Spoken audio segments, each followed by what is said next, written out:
Diqqat aholiga jiddiy xabar. Hafta boshidan va O'zbekistonda yangi yil kunlarida qanday ob-havo bo'lishi ma'lum qilindi.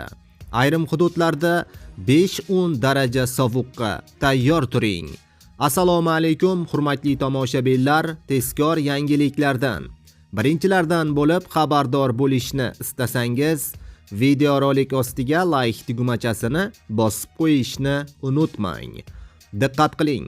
Qoraqalpog'iston Respublikasi va Xorazm viloyatida havo bulutli bo'ladi. Ba'zi joylarga yomg'ir yog'adi. Tuman tushishi mumkin. Harorat kechasi 0,5 daraja iliq, kunduzi 5-10 daraja iliq bo'ladi. Buxoro va Navoiy viloyatida ba'zi joylarga yomg'ir yog'adi. Tuman ham tushadi.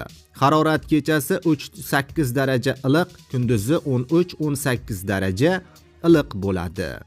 Samarqand va Sirdaryo, Jizzax viloyatida yog'ingarchilik kutilmaydi.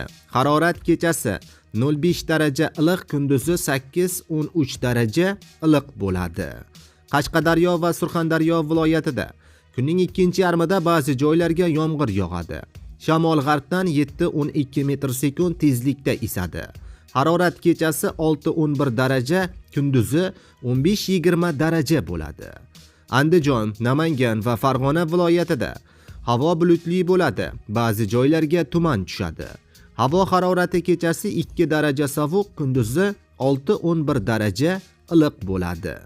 Respublikaning tog'oldi va tog'li hududlarida vaqti bilan yog'ingarchilik, yomg'ir, qor, ayrim joylarda kuchli bo'lishi mumkin. Ba'zi joylarga tuman tushadi. Shamol g'arbdan 9-14 metr/sekund tezlikda esadi. Harorat kechasi 3 daraja sovuq, kunduzi 3-8 daraja iliq bo'ladi, deyilgan xabarda.